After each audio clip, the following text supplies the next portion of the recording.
I still remember the moment I walked up to the entrance of my son's brand new restaurant, the one I had helped pay for with the savings of an entire lifetime. The lights were glowing, the guests were laughing, and cameras were flashing inside. But when I gave my name at the door, the hostess looked confused. Then my daughter-in-law stepped forward, smiled coldly, and said the words that cracked something inside me. "You're not on the list." In that moment, I realized the place I helped build had no room for me. Before we dive into today's story, take a moment to share where you're watching from. We love seeing how our stories bring people together from every corner of the world. Your thoughts and comments are what make this community so special, and we're truly grateful to have you here. If you haven't already, don't forget to hit that subscribe button and turn on notifications so you never miss a new story filled with drama, resilience, and unexpected twists. Now, settle in, get comfortable, and maybe grab your favorite drink because this is a tale you won't want to miss. Let's get started. My name is Eleanor Whitmore. I am 68 years old, and I have spent most of my life in Napa Valley, California. People think of Napa as a place of wine tastings and beautiful hills, but to me, it has always been something simpler. It is where I raised my son. It is where I rebuilt a life after losing everything once. My house sits near the edge of town, where the vineyards begin to stretch out across the valley floor. In the mornings, the air carries the scent of crushed grapes and damp soil. When the fog rolls down from the hills, the whole valley feels quiet and thoughtful, as if the land itself remembers every story that has ever happened here. 30 years ago, my life changed in a single afternoon. My husband, Daniel Whitmore, died in a highway accident on Interstate 80. One moment I had a partner, a future, and a normal life. The next moment, I was standing in a hospital hallway listening to a doctor speak words that did not seem real. At that time, my son Ryan was only 10 years old. Grief does not give you time to think when you are a parent. Children still need breakfast. They still need rides to school. They still need someone to show up at the end of the day. So I went back to work. During the day, I handled bookkeeping for a family vineyard outside Napa. Numbers were quiet and predictable, which was exactly what I needed after my life had stopped making sense. At night, I worked as a waitress at a small diner on Main Street. The diner stayed open late for truck drivers and vineyard workers finishing long shifts. I learned how to carry 3 plates in one hand and refill coffee cups without anyone asking. For more than a decade, my days started before sunrise and ended close to midnight. Ryan grew up watching that routine. Our house was small, but it was ours. Most nights, we ate dinner long after the rest of the neighborhood had gone to sleep. I would cook something simple while Ryan sat at the kitchen table doing homework. Those quiet meals became the center of our lives. Ryan loved watching me cook. Even when money was tight, I tried to make our food feel special. I suppose that is where his dream began. When he was a teenager, he told me he wanted to become a chef one day. I remember laughing and telling him that if he could survive my cooking schedule, he could survive any restaurant kitchen. Years later, he proved me right. Ryan was accepted into the San Francisco Culinary Institute. I still remember sitting in the audience during his graduation ceremony, feeling a kind of pride that is hard to describe unless you have spent years wondering if your sacrifices would ever mean something. Not long after that, Ryan met Vanessa Clark. Vanessa was confident, intelligent, and ambitious in a way that reminded me of people who always seem to know exactly where they are going in life. She worked in marketing and spoke about restaurant branding and investor relationships with an ease that impressed everyone around her. Ryan fell in love with her quickly. After they married, Ryan began talking about a dream he had carried since he was a boy sitting at our kitchen table. He wanted to open his own restaurant in Napa Valley. One evening, he told me what he planned to call it, Harvest Table. He said the name represented family meals and shared history. When he said that, I felt something warm settle in my chest. I believed the restaurant was meant to honor the life we had built together. At the time, I never imagined that one day I would be standing outside its doors. If you're still watching and this beginning made you curious about what really happened next, comment number 1 below so I know you're here with me. Because what seemed like a proud mother's moment was about to turn into something she never expected. Now, let's move on to chapter 2. A few months after Ryan first told me about his dream of opening a restaurant in Napa Valley, the idea stopped sounding like a dream and started looking like a plan. It happened gradually at first.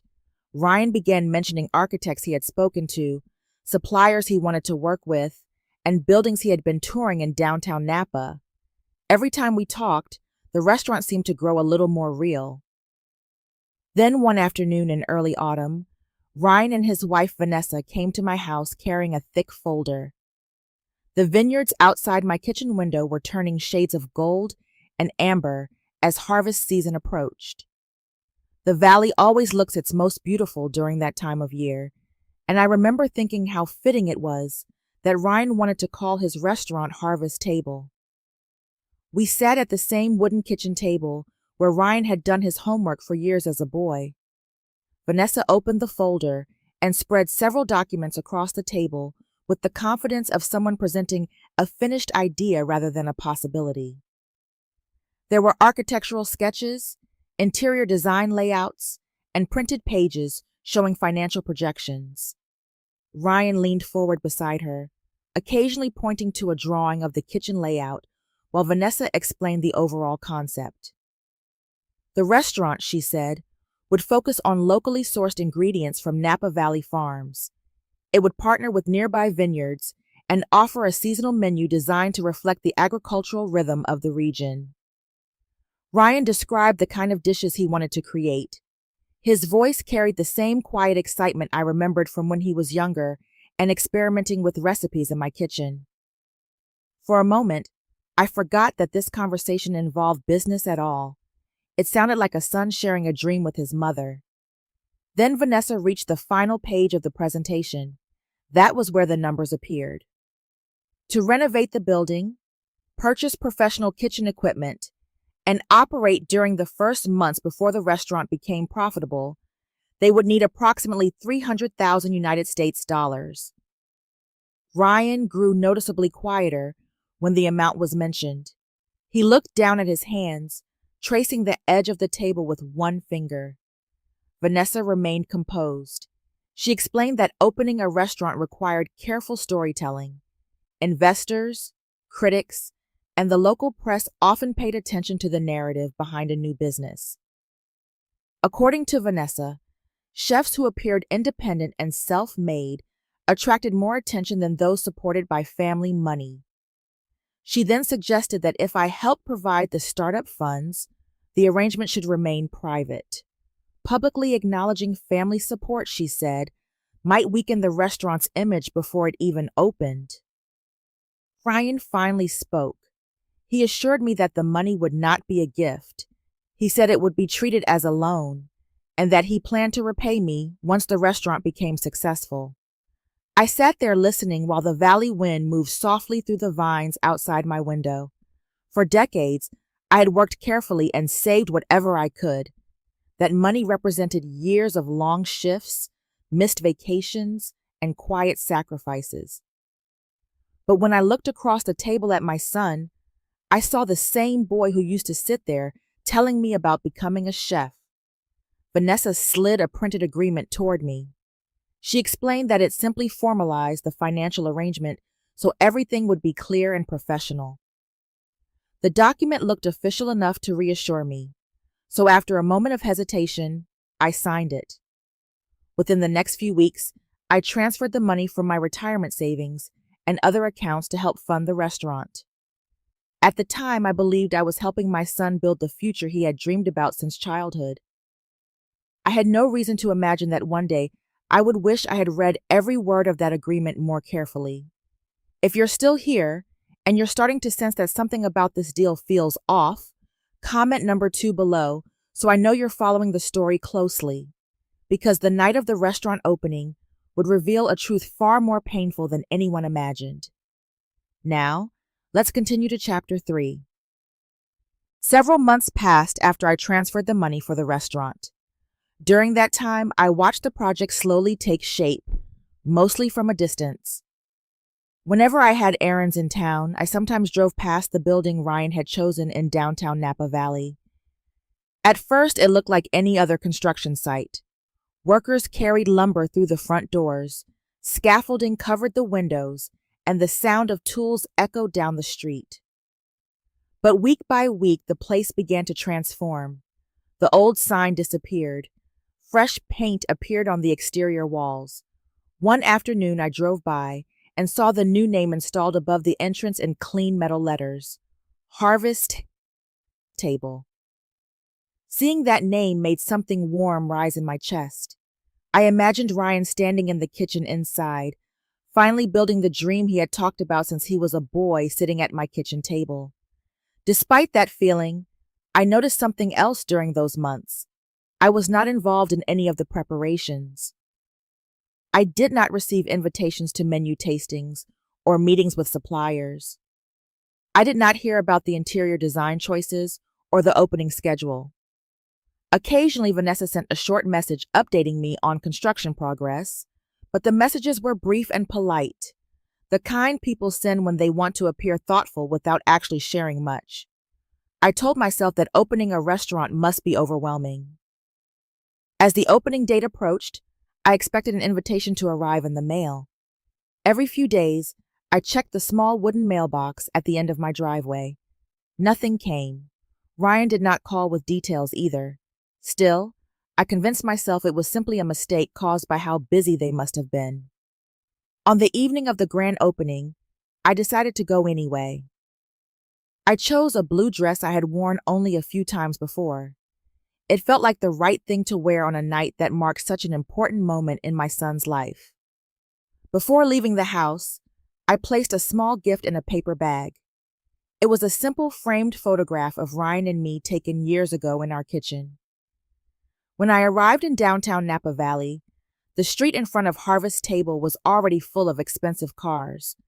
Through the tall windows, I could see a crowd inside. The dining room glowed with warm light, and people dressed in elegant clothes moved between tables while servers carried trays of wine. At the entrance, a young hostess stood beside a podium holding a tablet computer. I stepped forward and gave my name. She searched the screen carefully, scrolling once and then again. After a moment, she looked up with a polite but uncertain expression.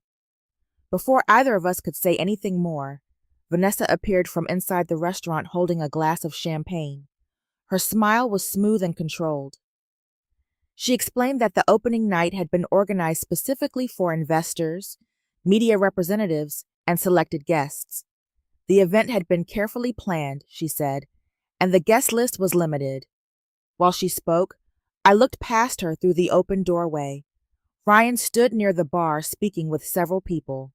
For a brief moment, our eyes met across the room. He did not move toward me.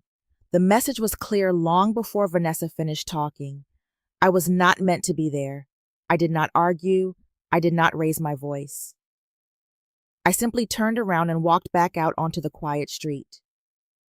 The celebration continued behind me, as if I had never arrived. Later that night, I sat alone at my kitchen table with the stack of documents I had signed months earlier. For the first time, I read every page carefully. Halfway through the agreement, a phrase caught my attention. The money I had given was described as a silent partner investment. I sat there staring at the words, realizing that the arrangement might not be what I believed it was. If you're still watching, and that moment at the restaurant door shocked you, comment number 3 below, so I know you're still with me. Because what she discovered in those documents later that night would change everything. Now, let's move into Chapter 4. That night, I did not go to bed right away. Instead, I sat at my kitchen table with the stack of documents I had signed months earlier when Ryan and Vanessa first presented their restaurant plan. The house was quiet except for the faint hum of the refrigerator and the occasional sound of wind moving through the vineyard rows outside my window. The pages were spread across the table in front of me, like pieces of a puzzle I should have solved long ago. When I signed those papers the first time, I had read them only quickly. At the time, I trusted Ryan, and I assumed the legal language was simply a formality meant to protect everyone involved. Now I read every line slowly. Legal documents have a way of hiding meaning behind calm professional words. Paragraph after paragraph describe financial contributions, business structure, and operational responsibilities. Most of it sounded technical, but harmless. Then I found the phrase again, silent partner investment. The words sat quietly in the middle of the page, but they changed everything. If the money I provided was legally considered an investment instead of a loan, the situation was very different from what I believed when I signed the agreement. Investors accept risk. Investors do not always receive their money back. Loans are different. Loans are expected to be repaid. I leaned back in my chair and read the section again. The wording was careful. It never directly said that my money was a gift, but it also did not clearly promise repayment the way a normal loan agreement would. For the first time, a troubling thought crossed my mind. What if Vanessa had written the agreement that way on purpose? The possibility stayed with me long after midnight. The next morning, I gathered every document connected to the restaurant project. I placed the contract, the bank transfer records, and the printed confirmation emails into a large envelope before leaving the house. Santa Rosa was about 40 minutes away by car. The drive north along the highway gave me plenty of time to think. Vineyards stretched across the valley on both sides of the road, their rows running in straight lines toward the distant hills. It was a landscape I had driven through thousands of times, yet that morning, everything felt slightly unfamiliar. Michael Grant's office sat inside a quiet professional building not far from the courthouse. Michael had been my attorney for several years. He handled the paperwork when Daniel died and later helped me update the property documents for my house. He was not the kind of lawyer who appeared in television dramas. He was patient, careful, and direct. When I explained what had happened at the restaurant opening, he listened without interrupting. Then he began reading the agreement. He read it once, then he read several sections again. Finally, he placed the pages neatly on his desk and folded his hands. He explained that the contract was written in a way that could create confusion about the nature of my contribution. Vanessa appeared to have structured the language so the money could be interpreted as an investment rather than a loan. However, Michael pointed to another important detail. The bank transfers I made were labeled loan transfer. Those records showed clear evidence of my intention when the money changed hands. Because of that difference, he believed there was still room to challenge the way the agreement was being interpreted. His advice was simple. The first step should be requesting financial clarification from the restaurant. A formal legal letter could require Ryan and Vanessa to explain exactly how they were classifying my contribution. I agreed. I still wanted to believe the situation might simply be a misunderstanding. A few days later, my phone rang.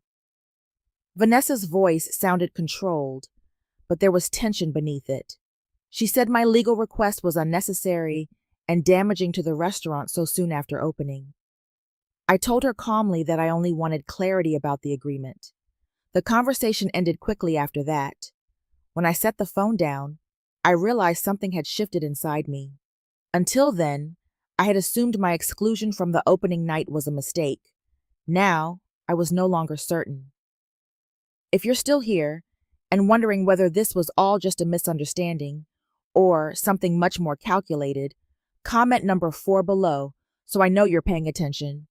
Because the next conversation would reveal a truth her son could no longer avoid. Let's continue to Chapter 5. A few days passed after Vanessa's phone call, but the quiet of my house no longer felt the same. Before all of this, my routines had been simple and steady. Mornings began with coffee on the back porch while the sun rose over the vineyards. Afternoons were filled with small errands or time spent tending the garden beside the house. Evenings usually ended with a book and the soft sound of wind moving through the valley.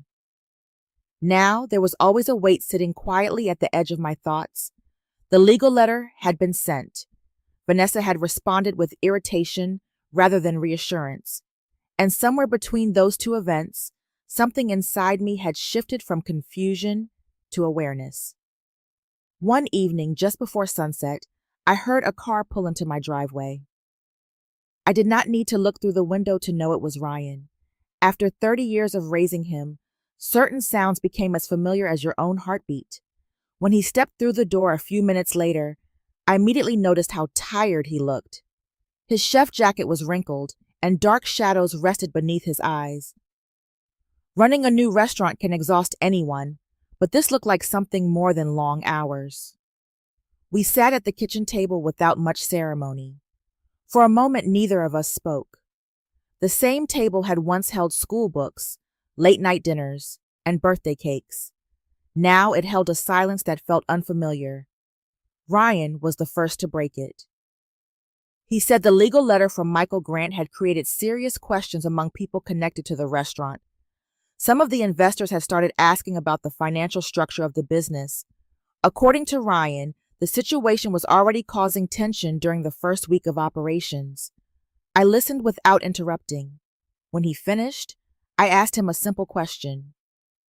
I wanted to know whether the money I gave them was truly considered a loan. Ryan rubbed his hands together and looked down at the table. He admitted that most of the legal and financial details had been handled by Vanessa. She understood contracts and business structure far better than he did, and he trusted her to manage that side of the project.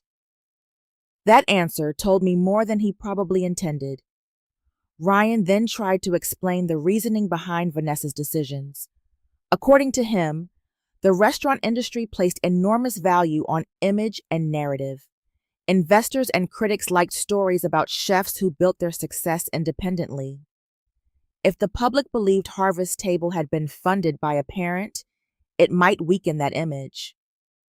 Listening to him say those words was strangely calm for me. The explanation clarified something I had already begun to suspect. Ryan then admitted something else. On the night of the opening, he had seen me standing near the entrance. From where he stood at the bar, he could clearly see Vanessa speaking to me. He said he thought approaching me in that moment might create an uncomfortable scene in front of guests and reporters, so he stayed where he was. Hearing that truth settled heavily in the room between us. I told Ryan quietly that the contract and the money were not the most painful part of the situation. What hurt most was realizing that the restaurant carrying the name Harvest Table was built from a story that once belonged to both of us, yet somehow I had been removed from it. Ryan did not argue. He only looked tired and uncertain. After he left that evening, I believed the conversation had at least clarified the situation. But the next morning, my phone rang again. It was Michael Grant. He had been reviewing additional financial records connected to the restaurant. According to the documents he obtained, Vanessa had used the money I provided as part of the financial structure to secure an additional $600,000 United States dollars loan from a commercial bank. If the restaurant struggled financially, my contribution could be tied to obligations far larger than I had ever agreed to. For the first time, I realized this was no longer just a family problem. The morning after Michael Grant told me about the additional $600,000 United States dollars bank loan, I sat on my back porch longer than usual. The vineyard stretched quietly across the valley as the sun climbed above the hills. A light breeze moved through the rows of vines, carrying the familiar scent of soil and ripening fruit. Normally, that view brought me peace. That morning, it only gave me time to think. For most of my life, I had solved problems by working harder or staying patient. When Daniel died, there had been no time to collapse under grief because Ryan still needed breakfast and rides to school. When money was tight, I simply took another shift at the diner. But this situation was different. The money I had given Ryan and Vanessa was supposed to help them open a restaurant. I had believed it was a loan between family members, a way of supporting my son's dream while trusting he would repay it when the business succeeded. Now I knew that money had become part of something larger. Vanessa had used it to secure a 600,000 United States dollars loan from a commercial bank. That meant the restaurant carried far greater financial obligations than I had originally understood. If the restaurant struggled, my contribution could become tangled in debts I never agreed to carry. That realization sat heavily in my mind during the days that followed. I tried to continue my usual routines. I watered the small garden beside the house. I drove into town for groceries. I walked along the gravel road near the vineyard where I had once worked as a bookkeeper, but every quiet moment brought the same question: what should I do now? Part of me wanted to ignore the entire situation. Ryan had worked hard to build his career. The restaurant represented years of effort and ambition. The idea of damaging that dream felt unbearable. Yet another part of me understood something equally important. If I ignored the problem, I might lose far more than money. I could lose the financial security I had spent decades building. After several days of thinking, I called Michael Grant and asked to meet again. His office in Santa Rosa looked the same as before. The same neat rows of legal books lined the shelves behind his desk, and the same afternoon sunlight filtered through the tall windows. Michael listened patiently while I described everything that had happened since our last meeting. When I finished, he spoke carefully. He explained that the discovery of the bank loan made the situation more serious. If my money had been used as part of a larger financial structure, it was important to understand exactly how the restaurant's finances were organized. His recommendation was clear. We should formally request an independent financial audit of the restaurant's records. The audit would require Ryan and Vanessa to disclose how the business was funded, what debts existed, and how my contribution had been represented to investors and the bank. I knew immediately that such a request would not be welcomed. Investors do not like uncertainty, and new businesses depend heavily on confidence during their first months of operation. Still, the more I considered the idea, the more it seemed necessary. I was not asking for revenge. I was asking for truth. By the time I left Michael's office that afternoon, my decision was made. I authorized him to begin the legal process for requesting the audit. Within a few days, the formal notice was sent to Ryan and Vanessa. Ryan called me soon afterward. His voice carried a mixture of frustration and worry. He said the request was already creating anxiety among some of the investors connected to the restaurant. According to him, Vanessa was furious. She believed the audit request was an attempt to sabotage the business just as it began operating. I listened quietly before answering. I told him I was not trying to destroy anything. I only needed to understand what had been done with the money I trusted them to use responsibly. After the call ended, I sat alone in the living room for a long time. For the first time since this conflict began, my thoughts felt steady. Sometimes standing up for yourself does not require anger. Sometimes it only requires the courage to face what is true. If you're still watching and you're wondering how far this situation will go, comment number 6 below so I know you're still with the story. Because once the investigation begins, the truth about the restaurant's finances will start coming to light. Now, let's move on to Chapter 7. A few weeks passed after the request for the financial audit was delivered, and life in Napa Valley continued moving at its usual calm pace. From the outside, nothing seemed different. The vineyard still stretched across the valley floor. The morning fog still rolled gently over the hills, and the small shops in town opened their doors every day as they always had. Yet beneath that calm surface, something had begun to shift. Harvest Table remained open, and from what I could see when I occasionally drove through downtown Napa, the restaurant appeared busy. The parking spaces along the street were often filled in the evenings, and the warm glow of lights spilled through the tall front windows. But I knew that behind those windows, the audit was slowly unfolding. Michael Grant called me occasionally with updates. The process was careful and methodical. Independent auditors were reviewing the restaurant's financial records, investor agreements, and the documents connected to the 600,000 United States dollars bank loan. Legal investigations do not move quickly. Every number must be examined, every signature verified, and every statement compared against supporting documents. Still, after the first 2 weeks, Michael told me that the auditors had already begun noticing irregularities. Some of the financial projections presented to investors before the restaurant opened were far more optimistic than the restaurant's early operating numbers suggested.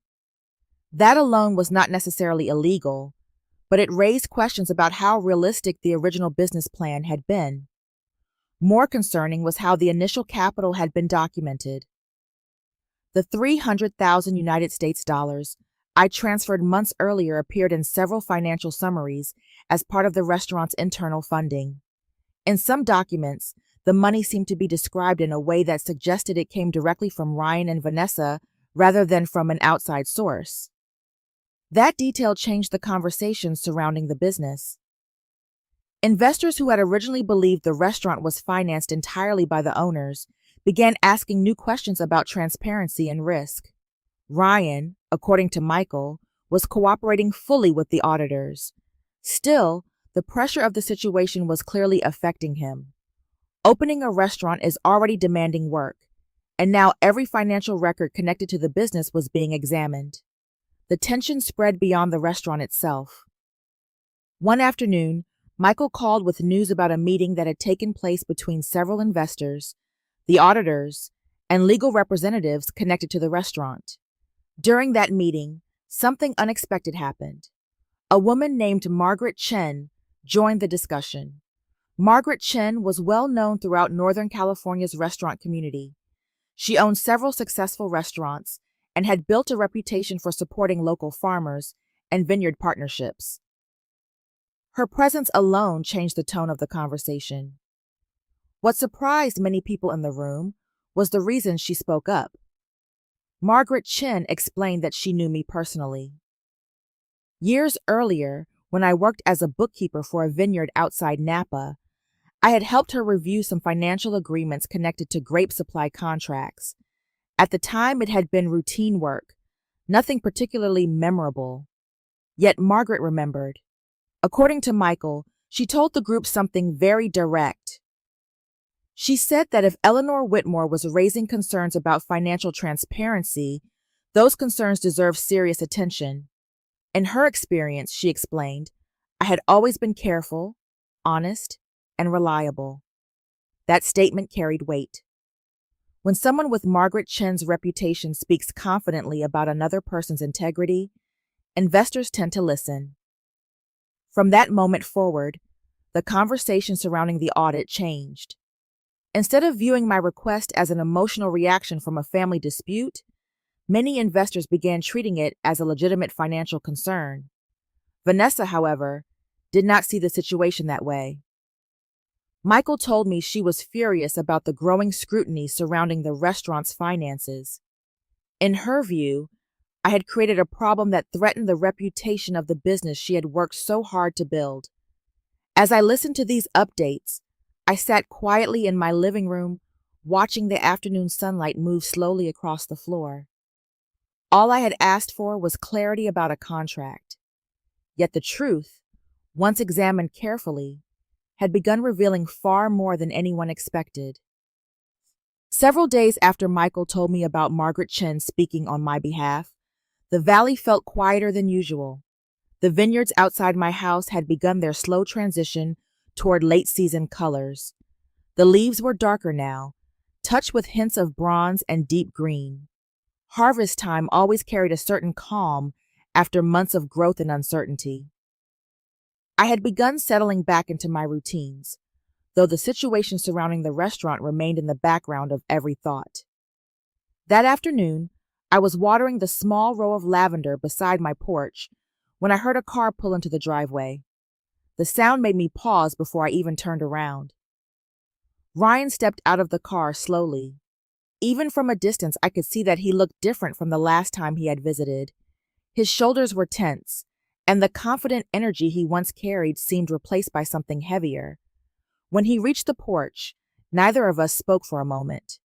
Then we moved inside and sat at the kitchen table. That table had held so many stages of his life: homework assignments, birthday cakes, late-night dinners after my long shifts at the diner. Now, it held the quiet weight of everything that had happened between us.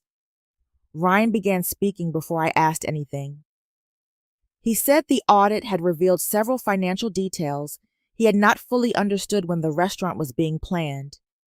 Most of the contracts, investor negotiations, and legal documents had been handled by Vanessa. At the time, he trusted her judgment completely. As the investigation unfolded, he began realizing how complicated the financial structure had become. Ryan admitted that he had spent several nights reviewing the documents himself. The process had forced him to confront how little attention he had paid to the business side of his own restaurant. Eventually, the conversation reached the subject that had been waiting between us: the night of the opening. Ryan looked down at the table while he spoke. He said he remembered seeing me at the entrance of the restaurant. From across the dining room, he watched Vanessa walk toward the door and speak with me. At the time, he believed approaching us would create an uncomfortable scene in front of guests and reporters. He convinced himself that the situation could be explained privately later, but the explanation never came. Ryan said he had replayed that moment many times since then. Each time he saw the same thing more clearly. He had allowed something hurtful to happen simply because it seemed easier in the moment. I listened quietly while he spoke. When he finished, I told him the financial questions had never been the most painful part of the situation. What hurt most was realizing that the story behind Harvest's table no longer seemed to include the person who had spent decades helping him reach that moment. Ryan nodded slowly. He said that Vanessa had decided to step away from the restaurant's operations after the pressure created by the audit and the concerns from investors. Their professional partnership was now uncertain, and their marriage was struggling under the weight of everything that had happened.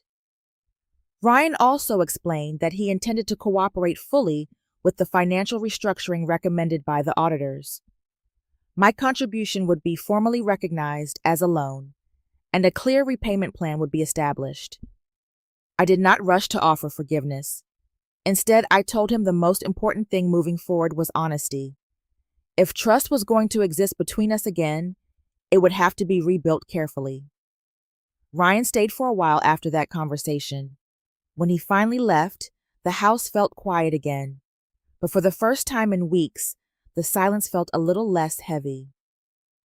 If you've stayed with the story this far and want to see how everything finally resolves, comment number 8 below so I know you're ready for the ending. Because what happens next will reveal whether this family can rebuild what was broken. Now, let's move toward the final chapters of the story. Several months passed after my conversation with Ryan on that quiet afternoon in my kitchen.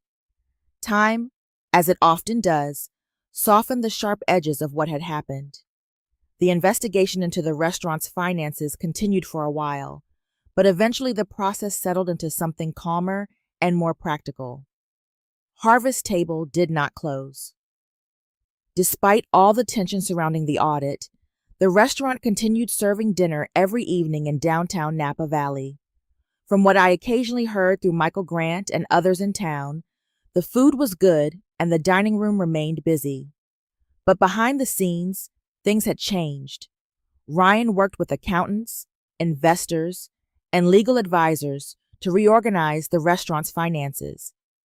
The complicated structure Vanessa had originally arranged was gradually replaced with something clearer and more honest. The most important change for me was simple. My 300,000 United States dollars was formally recognized as a loan.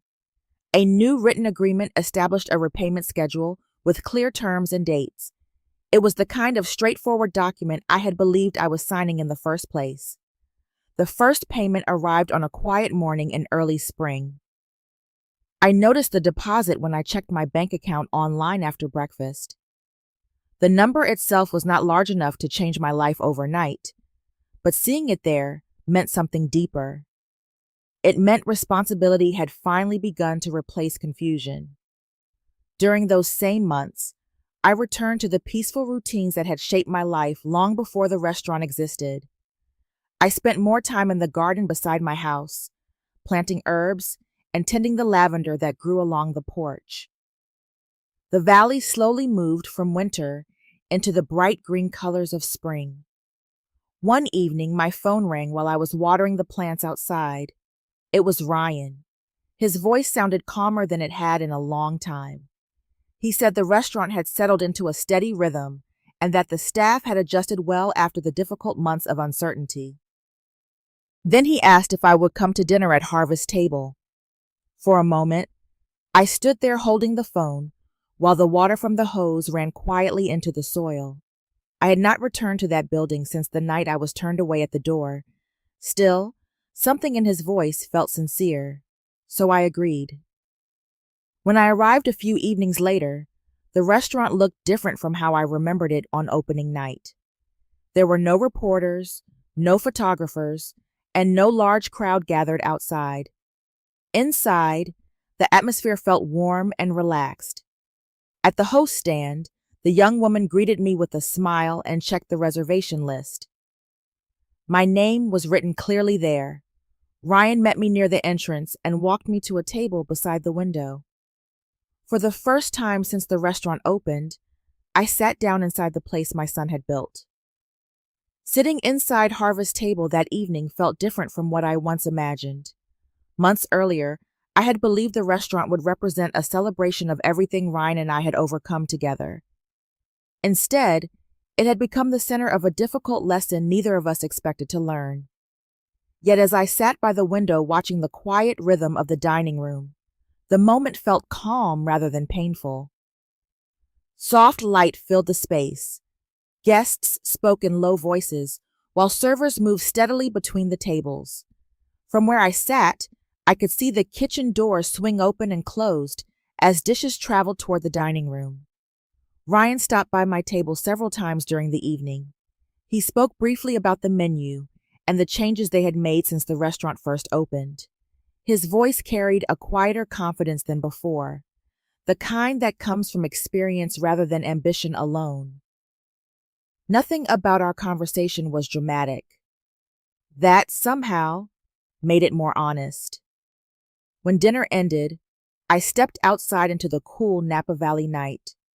The street was peaceful, with only a few cars passing slowly through town. As I drove home along the dark road that cut through the vineyards, I thought about everything that had happened during the past year. For most of my life, I believed love meant standing quietly behind the people you care about. I believed support meant stepping aside so someone else could shine. But what happened with the restaurant taught me something I had not fully understood before. Standing up for yourself does not mean you love someone less. It simply means you understand your own value. When I reached my house, the valley was completely still. The moonlight rested softly across the vineyard rows, and the familiar quiet returned to the night. My life had not become larger or louder, but it had become clearer, and sometimes clarity is the most valuable thing a person can earn. Some moments in life arrive quietly, yet they change the way we see everything that came before them.